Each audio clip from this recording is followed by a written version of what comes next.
Olá pessoal, Marcos Menezes aqui. Esse é mais um episódio do podcast Papo Conteúdo. Hoje o nosso convidado é o Rivaldo Lima.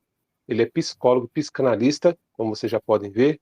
Quero dar um bem-vindo a você, Rivaldo. Obrigado. Mas antes, pessoal, quero pedir, por favor, a todos que se inscrevam no canal, tá bom? É importante a sua inscrição, porque toda vez que subir um episódio novo, você já está notificado. Também ative o sininho, que isso é importante. Também deixe seu like, isso ajuda para que o YouTube entregue para mais pessoas e compartilhe também esse conteúdo. Eu acredito que tem muita gente que não tem acesso a esse conteúdo e pode ajudar também a eles, tá bom? Então, mais uma vez, Rivaldo, obrigado pela participação, obrigado aí por ter aceitado o convite, né, para a gente poder bater um papo hoje.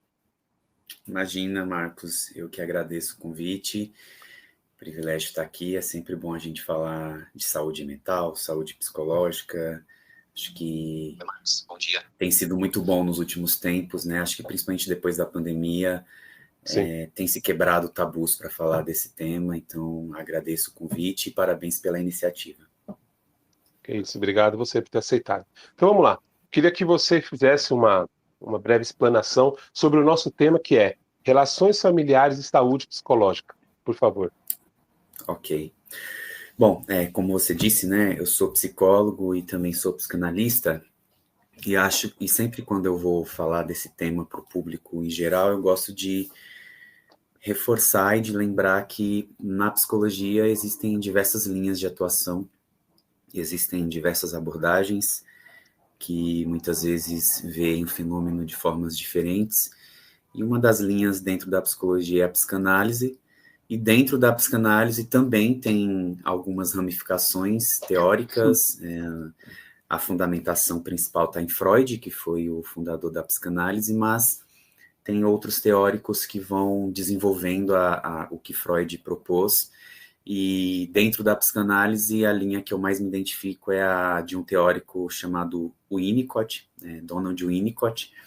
Ele era psicanalista e também pediatra, então muito da teoria dele que ele desenvolveu foi a partir da observação de bebês e crianças na relação com suas famílias, especialmente ali no comecinho da vida com o cuidador principal, que geralmente era a mãe, e ele foi desenvolvendo a sua teoria a partir do que ele observava dessas relações familiares. Então, dentro da psicologia como um todo, mas especialmente ainda mais dentro dessa linha teórica da psicanálise e da teoria de Winnicott, as relações familiares são o fundamento para a saúde psicológica de todo ser humano.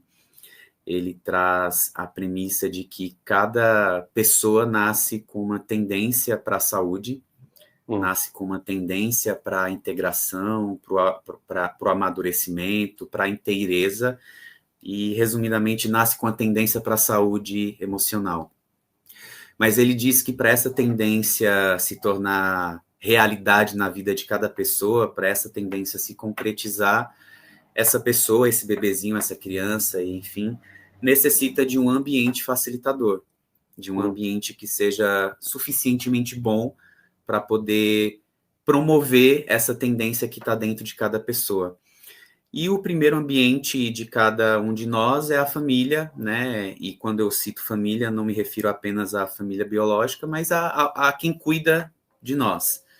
Então, dependendo de como foram as circunstâncias nesse ambiente, de quando éramos bebês, crianças ou adolescentes, isso tem respingos, tem consequências de como a pessoa vai estruturar a sua personalidade, de como que ela vai enxergar a si própria, enxergar a vida, como que ela vai se relacionar com as outras pessoas.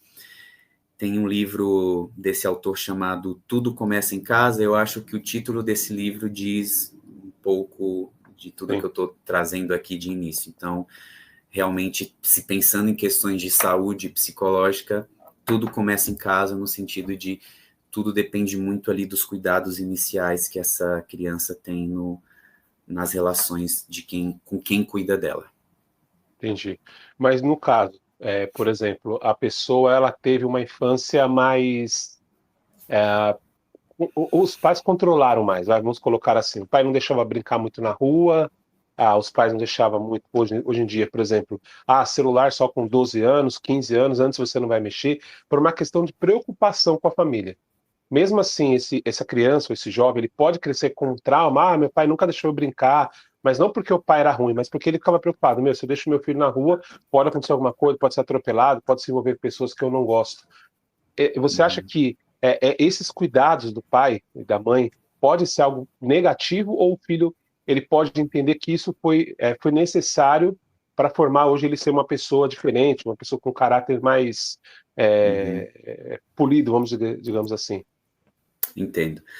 Eu acho que depende muito das formas que isso acontece, né? Então, Uhum. muitas vezes os pais, eles impedem que os filhos façam tais coisas, muitas vezes por conta de ansiedades próprias dos pais e Uhum. que não tem a ver necessariamente com a realidade ali do que está acontecendo com esse filho.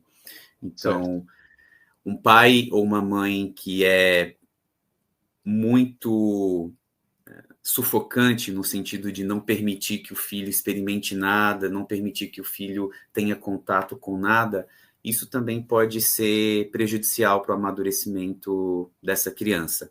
Se for Uhum. para um outro extremo também, de pais ou cuidadores que acabam deixando os filhos totalmente soltos, sem referências, sem limites, isso também não é bom para a saúde emocional desse filho. Então, acho que o grande desafio por mais clichê que seja, é poder encontrar aquele equilíbrio e identificar o que na verdade tem a ver com questões próprias desses pais, desses adultos, e aí eles acabam colocando em cima desses filhos.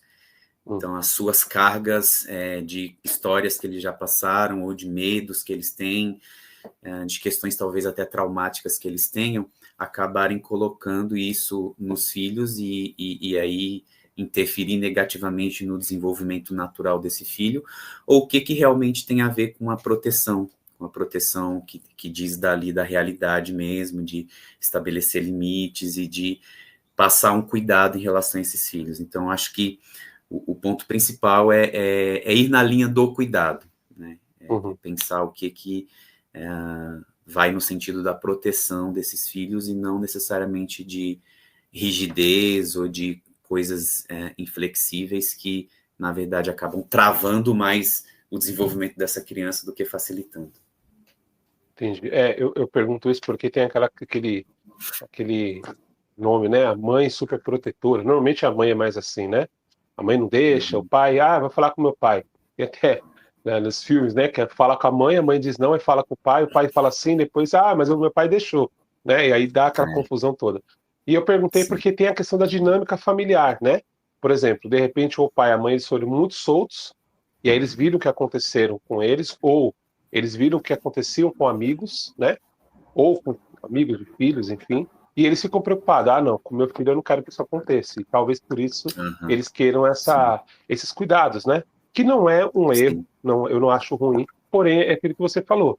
Se é uma coisa sobreprotetora, o menino, deixa eu ir na padaria, assim, não vai, porque você pode ser assaltado, ele pode se coisar, também pode deixar a pessoa, sei lá, numa neura, né? Desde jovem, né? Exato.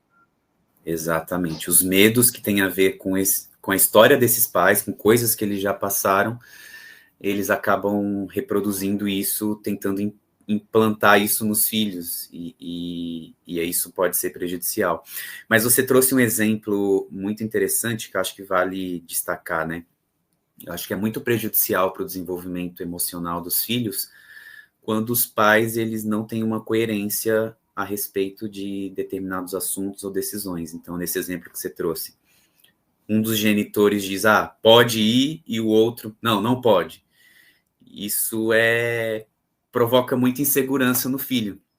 Então, é muito importante que os pais eles tenham essa harmonia no modo ali de criação desses filhos, que eles possam discutir desavenças ali no modo como enxergam que deveria ser essa criação, discutir entre eles, sem que seja ali na presença dos filhos, para que eles possam chegar num consenso de como vai ser a condução da criação desses filhos. Então, é muito prejudicial para a criança quando existe essa alternância muito padronizada ali, de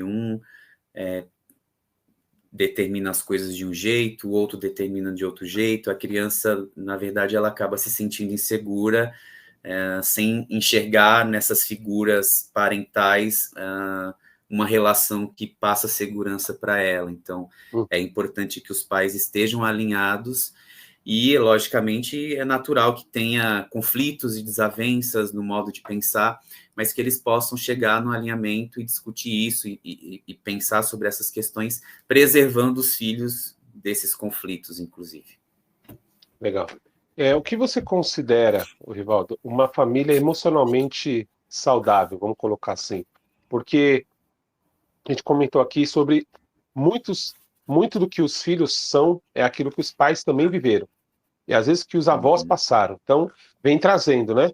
Então, hoje, muitas, por exemplo, lá no meu trabalho, às vezes eu vi algumas pessoas tendo algumas atitudes, e eu ficava pensando assim, nossa, por que será que essa pessoa é desse jeito? Como será que foi a vida dela, né, na casa dela? Seja que a pessoa era muito animada, ou a pessoa era muito chata, ou a pessoa muito introvertida, ou a pessoa muito cri-cri, enfim, independente da característica. Às vezes tem pessoas que, assim, são mais, digamos assim, normais. As coisas são mais naturais, né? O ânimo, mas tem uns que ficam muito exaltados, né? Tem gente que a gente brincava assim no trabalho que ele podia ser um político, porque ele chegava e cumprimentava todo mundo. Era uma pessoa diferente da maioria. E tinha aquele que chegava e não falava com ninguém. Então a gente olhava, eu observava esses perfis e ficava pensando, meu, como será que foi a criação dessa pessoa? Será que os pais eram assim? E às vezes eu já conheci, me alongando um pouco na pergunta, pessoas da família que eram totalmente diferentes dele.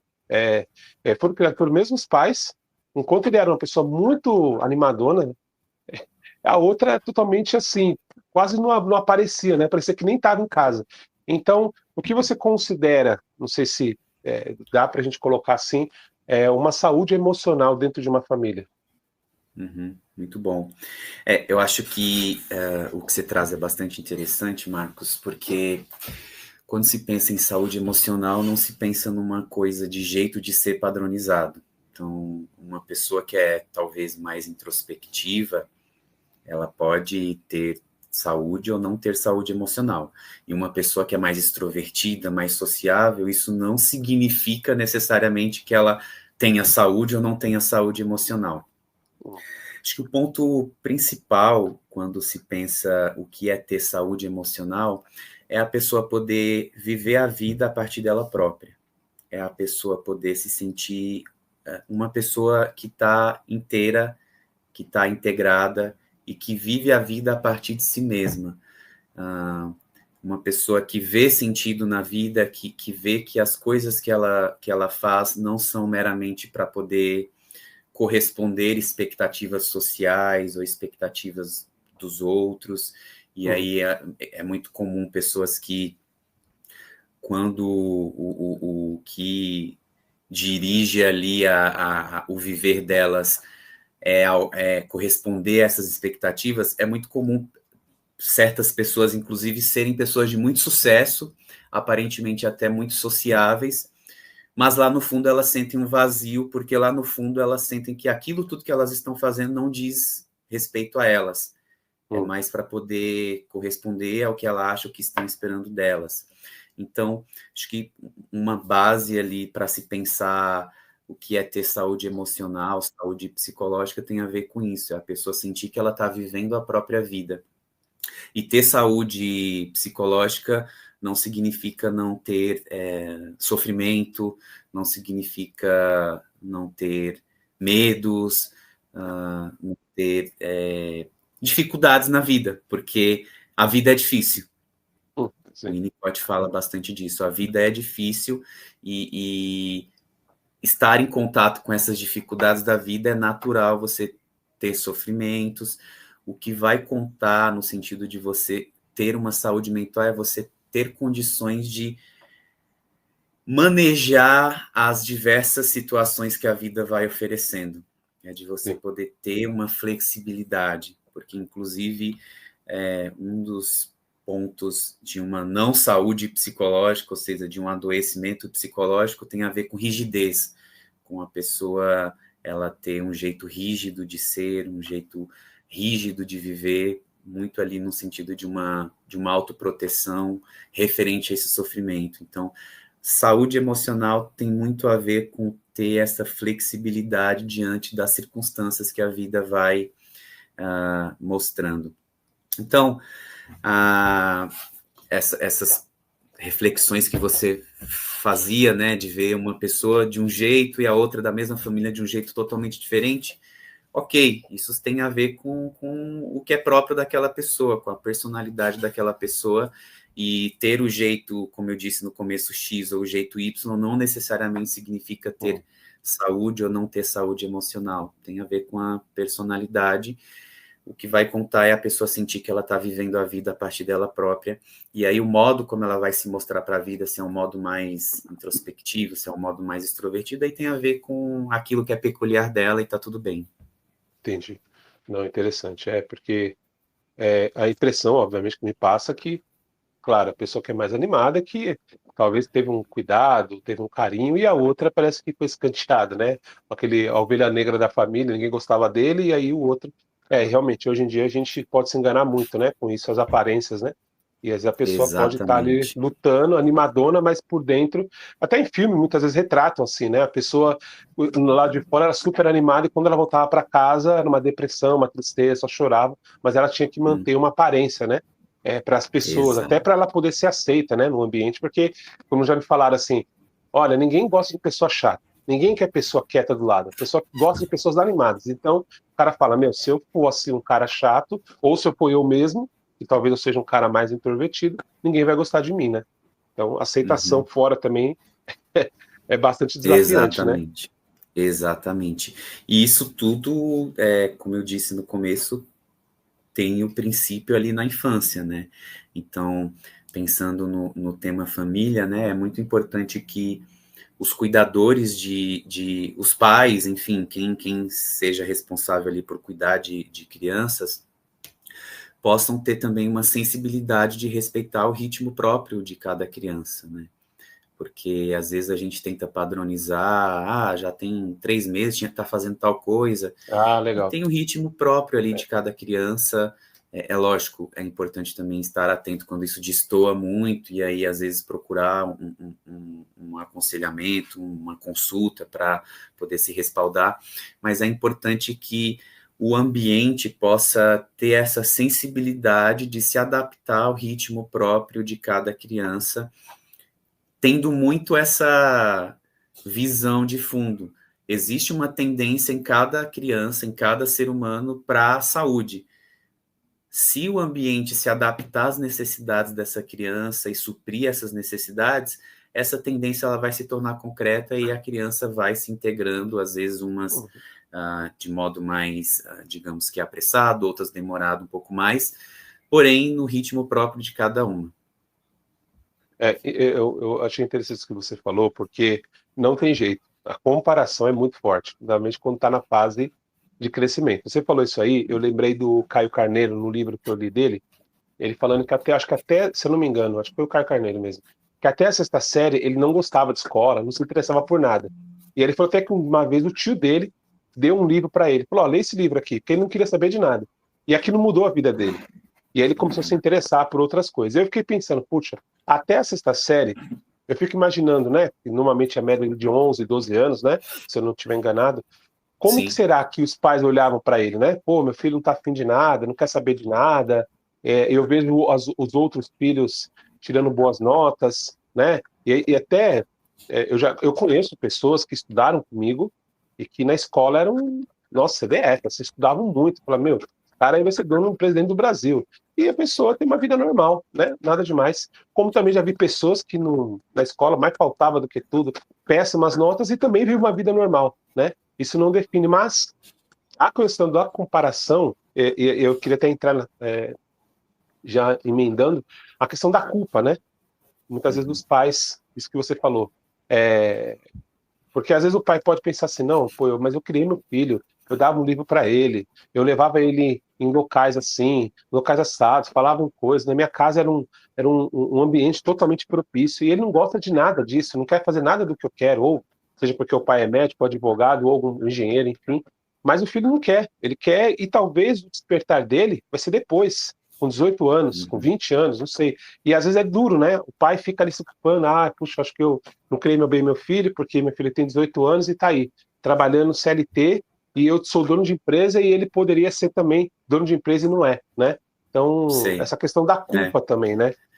Talvez esse filho não tenha vontade de ser dono de empresa e tá tudo bem. É importante que esse pai respeite e não implante ali os desejos próprios dele no filho, porque senão vai querer praticamente que o filho não tenha uma vida, e sim seja uma cópia do pai ou faça aquilo que o pai ou a mãe, enfim, pretendia para ele. E eu acho que aí é o grande ponto, é uma grande questão, né? Então, acho que é natural quando a esposa está grávida, quando está para chegar uma nova criança ali, ter expectativas, né? Muitas coisas, inclusive, a respeito da criança já são decididas antes dela vir. Verdade. Então, acho que é natural, faz parte, mas é importante naquelas coisas que são possíveis poder ir respeitando ali o desenvolvimento da criança, né? Como eu disse no começo, não sendo rígido por onde ela deve seguir, mas também não deixando totalmente solto. Então, poder oferecer ali referências, mas muito na linha de transmitir para esse filho de que, nesse exemplo que você trouxe, puxa, eu sou um pai que sou médico, nossa, filho, seria tão bom se você seguisse a carreira do pai e tal, mas que não fique pesando nisso ali no filho. Fale da tua expectativa, mas não fica tentando quase que impor ali que ele tem que ser aquilo que você planejou que ele fosse, porque aí você está não deixando que esse filho tenha a vida própria. Rivaldo, você deu uma Oi? travada. Tô te ouvindo. Agora voltou, não, que deu uma travada. Tá. Uhum. Não, beleza. Deixa eu, aproveitando que você está falando isso, a questão de limite familiar, né? Por exemplo, estou falando sobre isso aqui. Até onde a gente consegue colocar, impor o limite e também mas não romper os laços familiares, que nesse exemplo prático que a gente está usando aqui. Porque o filho vai chegar numa hora e falar, pai, eu não quero ser médico.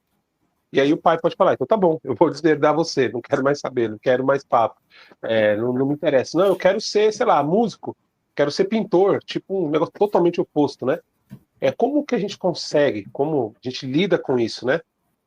Impor limites, mas sem romper os laços familiares.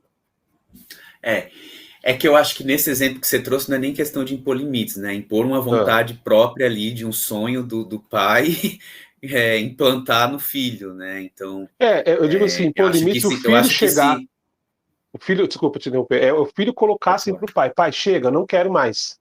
O filho vai Uhum, colocar, vai impor esse limite uhum. pro pai, parar com essa, digamos, essa cobrança, né? Sim, sim. Se o filho fizer isso, mostra que o filho tem saúde psicológica.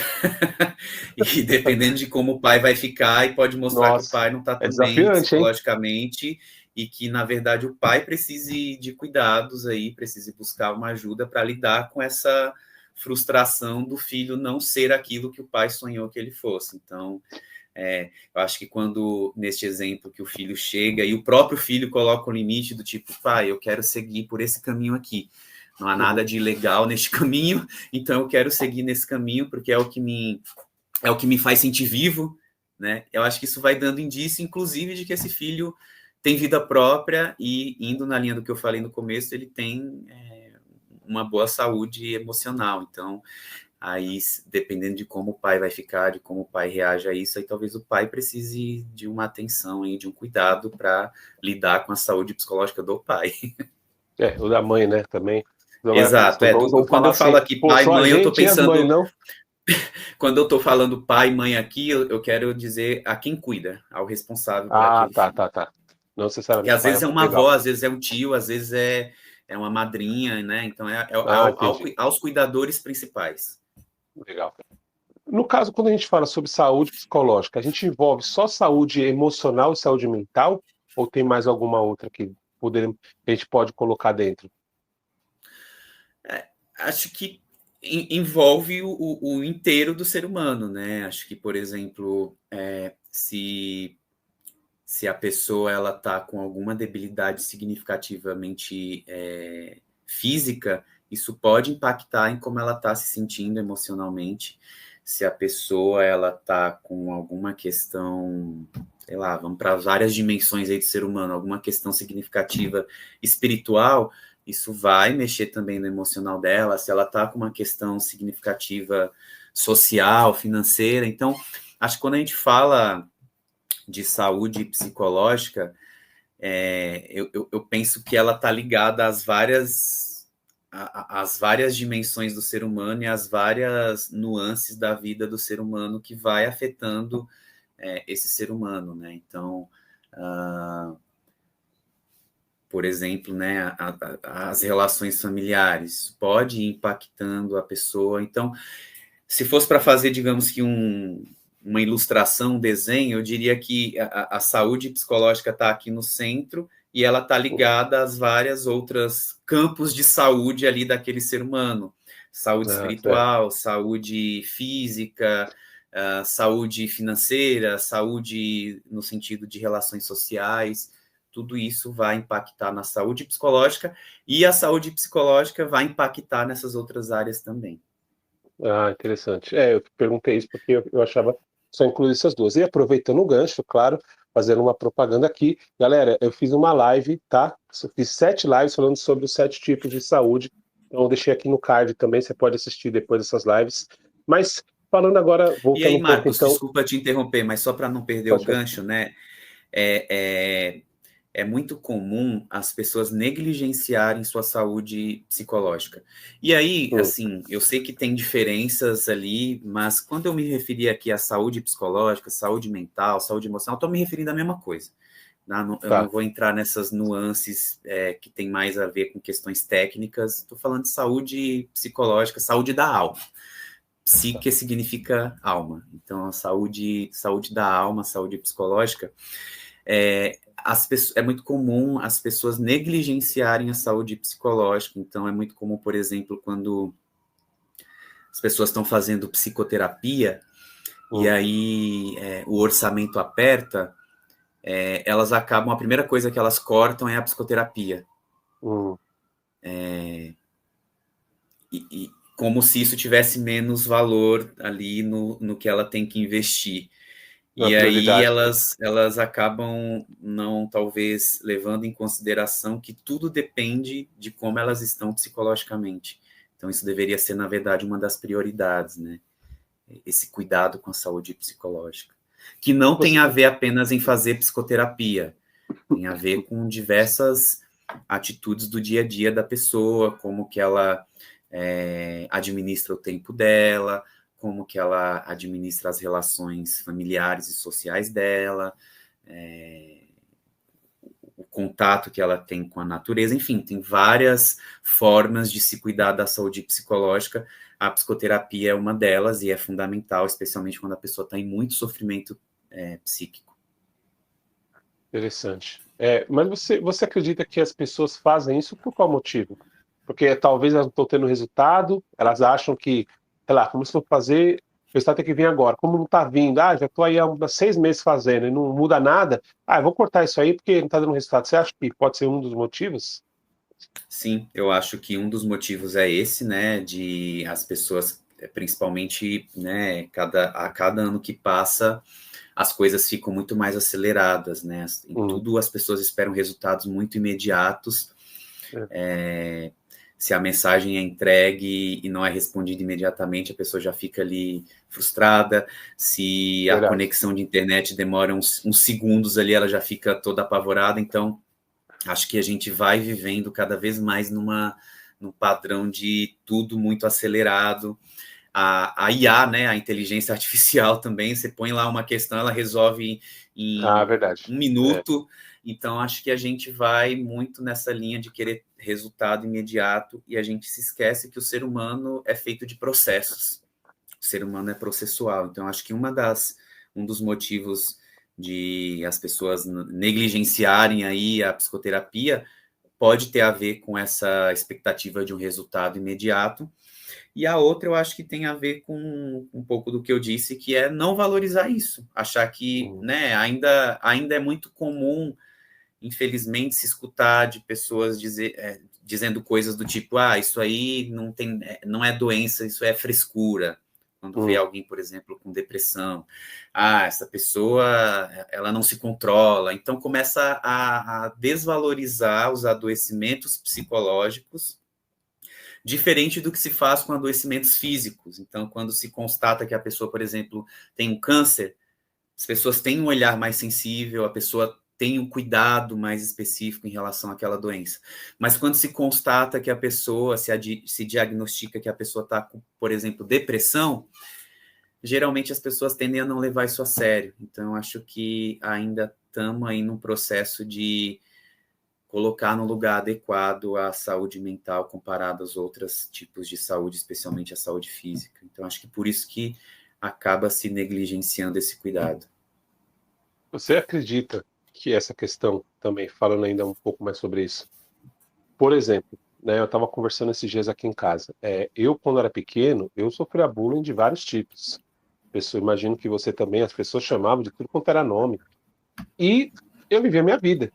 E hoje em dia, se os nomes que me chama qualquer criança, pronto, já é um alarde.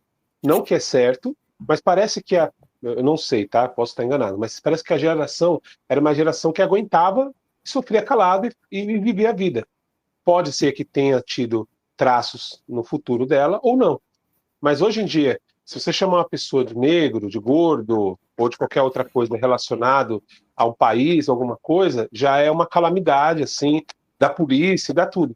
E quando a gente era pequeno, os caras xingavam isso, assim, abertamente, na sala de aula, na rua, em tudo que era lugar, e a gente vivia naturalmente, né? Tipo, beleza, já está até acostumado. Você acha que, talvez por isso, muitas pessoas não dão valor? Porque falam assim, isso aí eu era chamado de coisa pior e estou vivo aqui hoje, o cara é chamado de um negócio aí, já fica mal. Você acha que tem a ver isso também ou não? Eu acho que tem a ver com gerações que sofreram muito e aquele sofrimento não era levado em consideração, e hoje, quando veem que o sofrimento das gerações de pessoas mais novas é levado em consideração, então é feito esse alarde que você mencionou, eu penso que essas pessoas talvez fiquem com a sensação meio que de injustiça. Quando eu era criança, me chamavam disso e ninguém fazia nada, todo mundo dava risada, e eu estou aqui, e agora essa criança aqui estão falando isso, e ela está fazendo toda uma mobilização em torno disso. Então, eu penso que talvez bata num sentimento ali meio que de injustiça, porque essa pessoa hoje adulta, de uma outra geração, passou pelo sofrimento e não foi cuidada. Mas eu acho que como civilização a gente precisa evoluir, né? Evoluir sim. E amadurecer. Então, se lá atrás fazer um determinado xingamento de modo padronizado com alguém era tido como normal e ninguém dava atenção, hoje em dia já se vê que isso tem prejuízos. E se tem prejuízos, precisa ser combatido. Então, é por isso que talvez façam esses alardes, como você disse. Eu acho que muito para poder chamar a atenção no sentido de, olha, isso não deve acontecer. Quando em algum momento, quiçá, a gente tem essa maturidade enquanto sociedade de talvez naturalmente identificar que aquilo é prejudicial, não vai mais precisar fazer esse alarde. Mas a gente ainda está, talvez, no começo aí desse processo. Então, penso que essas pessoas, digamos que mais velhas, que acabam criticando quando algum adolescente ou criança passa por uma situação denominada de bullying, independente de qual seja o bullying, e aí tomam-se providências ali de responsabilização para quem cometeu bullying ou de proteção em relação a essa criança. Acho que esse adulto, na verdade, isso pega em um ponto dele ali que está, talvez, lá no íntimo dele, que ele nem tenha consciência, mas que o fez sofrer, e aí ele acha que está sendo injusto, já que na época dele não cuidaram e agora estão cuidando. Então, acho que é uma questão dele, desse adulto de outra geração. Interessante, eu não tinha pensado por esse ponto. Bom, a gente já está partindo aqui para a parte final, mas eu queria fazer mais uma pergunta, a questão da saúde psicológica, mas pegando mais sobre a saúde mental e a saúde saúde mental e saúde mental, vamos colocar assim. Com que Vamos idade falar da você... mesma situação. Tá, maravilha. Qual você acha que os pais têm que ter uma idade determinada para os pais conversarem sobre isso? Você acha que é importante os pais conversarem? Ou você acha que é importante, por exemplo, o caso de bullying? O menino sofreu um bullying desse na escola e o pai vai falar: olha, filho, fica tranquilo, é assim mesmo. Na minha fase também me xingavam e fazia isso comigo, me batia ou qualquer outra coisa. E eles tentam amenizar a situação. Ou você acha que seria ideal eles levarem o filho para um psicólogo, para um outro tipo de tratamento, ou você acha que só a conversa em casa, dependendo da idade, claro, eu não sei, resolve? Não, eu já conversei com meu filho, ele entendeu e vida que segue. Eu acho que precisa ter em mente e conscientizar a população, Marcos, que o bullying, né, é que no bullying se encaixam muitas coisas, né, muitos tipos de preconceitos e etc. Mas qualquer comportamento de uma outra pessoa em relação a outra, seja num tom de violência, e aí a gente, às vezes, quando pensa o nome violência, a gente imagina coisas extremas, não, mas tem Sim. violências sutis, né? E acho que o bullying entra no campo da violência psicológica. Certo. Né? Então, o bullying entra aí no campo desse tipo de violência. É um abuso psicológico, é uma violência psicológica. Então, tudo que tem a ver com violência, inclusive essas que às vezes são mais sutis, que muitas vezes são as violências psicológicas, deve ser combatido. Eu acho que quando a criança chega em casa e diz, puxa, estão fazendo tal coisa comigo lá na escola, acho que os pais precisam acolher essa criança, dar apoio para essa criança, não menosprezar o sofrimento que aquela criança está tendo por conta do que lhe aconteceu, não menosprezar dizendo, eu já passei por isso, tá tudo bem, você vai sobreviver. Não, porque aí você está desvalidando o sofrimento daquela criança. Isso, às vezes, pode ser até mais traumático do que o que ela está passando lá na escola. Então, o que os pais... a orientação que eu dou é que os pais acolham esse sofrimento da criança e tomem medidas concretas de proteção dessa criança.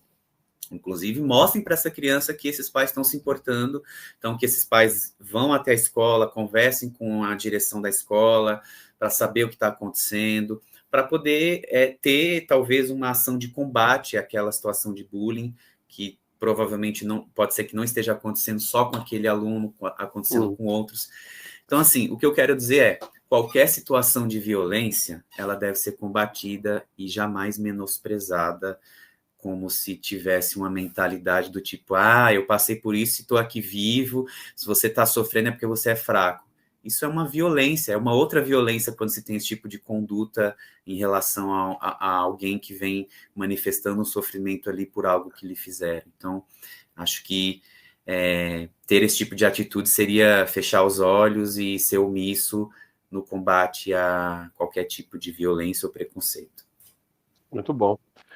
Bom, a gente está, como eu falei, a gente está partindo para a parte final, mas eu queria saber, Rivaldo, se tem alguma coisa a mais que você acha importante mencionar que a gente não tenha conversado aqui.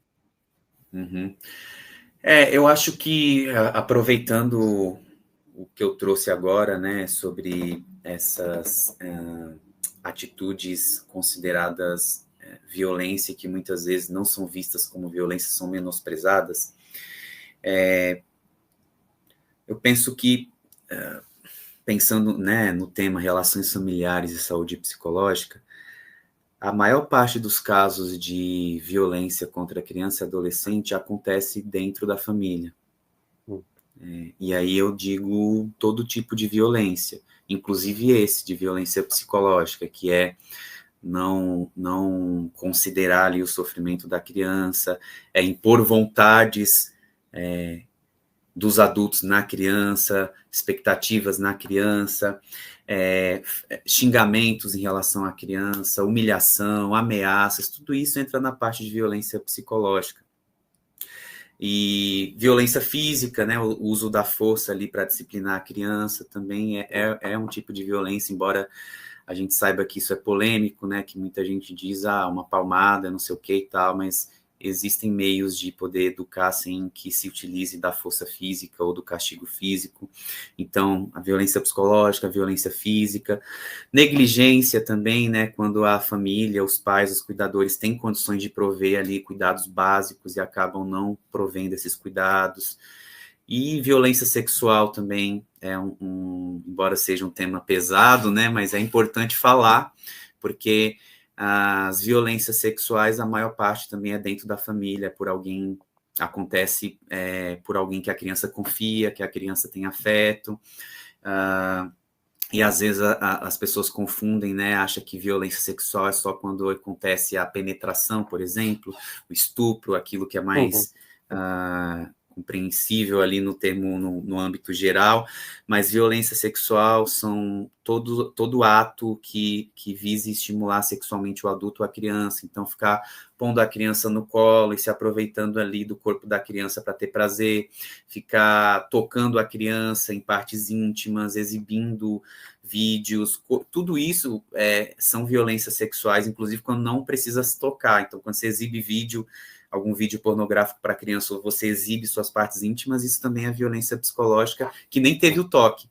Então, falei aqui de modo muito geral dos tipos de violência que acontecem contra criança e adolescente, e são nesses casos que a saúde psicológica dessa criança e adolescente é prejudicada. E aí ela pode até não manifestar ali, durante a fase da infância, algum tipo de sintoma, mas o que a gente vê que muitas vezes, já quando a pessoa já está na fase adulta, ela começa a ter, por exemplo, crises de ansiedade ou depressão, enfim, quando a gente vai ali do decorrer do acompanhamento analisando e conhecendo, a gente vai ver que tem a ver com essas relações familiares, com coisas que essa criança passou ali nas relações familiares, com as pessoas que supostamente mais a amavam e que ela mais amava. Então, por isso que é importante falar sobre esse tema, para poder conscientizar as famílias, os pais, a população de modo geral, dos cuidados que se deve ter com as crianças, no sentido muito de proteger de qualquer forma de violência, inclusive essas violências que são desconsideradas pelas gerações mais velhas, de acharem que são frescuras ou coisas do tipo. Então, acho que eu deixo esse recado aí. Sei que acaba ficando, entre aspas, um tema um pouco mais pesado, mas não é porque é pesado que a gente não deva falar e deva conscientizar as pessoas. Então, acho que eu deixo esse recado aí, por fim. Não, assim, é necessário. A gente não pode tapar o sol com a peneira. É uma realidade nossa e a gente tem que falar, né? Rivaldo, quero agradecer, mas antes, deixa seu contato aqui para as pessoas te procurarem. Eu não sei se você faz atendimento presencial, mentoria, cursos, enfim. Deixa aí seu Instagram, aquilo que você quiser para o pessoal te encontrar, por favor. Tá, meu Instagram é @rivaldolimapsico. E lá tem meu contato de WhatsApp, eu posto diversos conteúdos falando sobre saúde psicológica, sobre proteção de crianças e adolescentes, falando disso, do que a gente discutiu aqui. Então, quem puder me seguir aí, e tenho consultório particular, no momento estou atendendo apenas online, então fica aí o meu Instagram, @rivaldolimapsico. Maravilha. Pessoal, eu vou deixar aqui também na descrição desse vídeo, tá bom? Vai ter aqui o Instagram dele, vocês podem entrar em contato. E, Valdo, obrigado. Obrigado pelo bate-papo, espero que você tenha gostado. Para mim foi... você clareou muitas coisas, trouxe alguns pontos de vista que eu não tinha pensado. Eu gostei bastante. Ótimo. Obrigado mais uma vez, viu? Ótimo, eu que agradeço, Marcos, e fico à disposição, e parabéns aí pela iniciativa. Maravilha. Pessoal, então, antes de ir embora, mais uma vez, peço que, por favor, se inscrevam no canal, ativem o sininho, que além desse episódio, também tem os cortes desse episódio também que vão estar aqui, as lives, então todos os conteúdos que forem postados, vocês, estando com a notificação ativada, vocês vão receber. Dê seu like, porque vai se tornar relevante, então o YouTube vai entregar para mais pessoas, e também compartilhe com aquelas pessoas que não assistiram esse conteúdo, que pode ajudar, tá bom? Rivaldo, muito obrigado, agradeço a todos que nos acompanharam até aqui, e até o próximo episódio. Um abraço. Um abraço. Tchau.